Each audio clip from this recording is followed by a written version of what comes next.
Ang kamay ng unggoy na ito ay kayang magkatotoo ng tatlong kahilingan. Sa tuwing may isang kahilingang natutupad, isa sa mga daliri nito ay kumukuyom paloob. Isang matandang babae ang nakatanggap ng kamay ng unggoy at humiling ng napakalaking kayamanan. Makalipas ang ilang araw, nahulog siya sa hagdan at namatay. Natanggap ng kanyang asawa ang napakalaking benepisyo mula sa life insurance. Ngunit kahit marami na siyang pera, hindi siya naging masaya dahil sa pagkawala ng kanyang asawa. Kinabukasan matapos ang libing, muling kinuha ng matandang lalaki ang kamay ng unggoy at hiniling na mabuhay muli ang kanyang asawa. Biglang nagdilim ang mga ilaw at narinig niyang tinutawag siya ng kanyang asawa, ngunit hindi niya ito makita.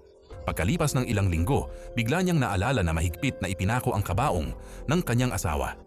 Kahit pa ito muling mabuhay, hindi ito makakalabas. Kaya dali-dali siyang pumunta sa sementeryo.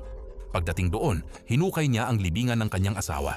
Tama nga ang hinala niya, may narinig siyang pagkatok mula sa loob ng kabaong. Tinanggal niya ang mga pako at inangat ang takip, ngunit bulok na ang katawan ng kanyang asawa. Dahil sa labis niyang pagmamahal, hindi niya iyon inalintana at hinalikan pa rin niya ito. Laking gulat niya ng paglingon niya, bigla siyang inatake ng kanyang asawa. Sa takot, tumakbo palabas ng libingan ang matandang lalaki.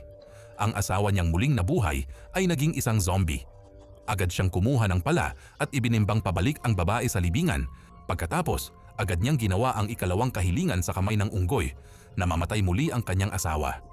Matapos ang kahilingang iyon, bumalik sa dating anyo ang libingan na para bang walang nangyari, ngunit hindi nagtagal, nawala na ang gana ng matandang lalaki na mabuhay, kaya ginawa niya ang ikatlong kahilingan na may isang mamamatay tao na pumatay sa kanya. Pagkasabi ng kahilingan, may nangyaring aksidente sa sasakyan malapit sa kanyang bahay. Ang driver ay isang babaeng mamamatay tao na hinahanap ng batas. Sugatan ng malubha, gumapang siya papunta sa bahay ng matandang lalaki upang humingi ng tulong. Mabuti siyang tinanggap ng matanda. Kinabukasan, nang gumaling na ang babae, handa na siyang umalis, ngunit pinahinto siya ng matandang lalaki at hiniling na patayin siya. Ngunit hindi siya isang propesyonal na mamamatay tao. Ang tanging taong napatay niya ay ang kanyang asawa na noon ay naghihingalo. Ayaw lang niyang pahabain ang paghihirap nito, kaya tinanggihan niya ang hiling ng matanda. Ipinaliwanag niya na kung pumayag siya, tutuparin ng kamay ng unggoy ang anumang kahilingan. Hindi siya naniwala at itinapon ang kamay ng unggoy sa apoy ng fireplace. Sinubukan ng matandang lalaki na kunin ito, ngunit biglang nagliyab ang kanyang katawan. Sa matinding sakit, nakiusap siya sa babae na tapusin na ang kanyang paghihirap. Sa huli binimbang at pinatay siya ng babae. Sa sandaling iyon, bumuka muli ang lahat ng daliri ng kamay ng unggoy, hudyat na nareset ang mga kahilingan at ang babae ang naging bagong may-ari nito. Napagtanto ng babae na totoo ngang kayang magkatotoo ng kamay ng unggoy ang mga kahilingan, kaya nagmamadali siyang pumunta sa morgue kung saan naroon ang bangkay ng kanyang asawa.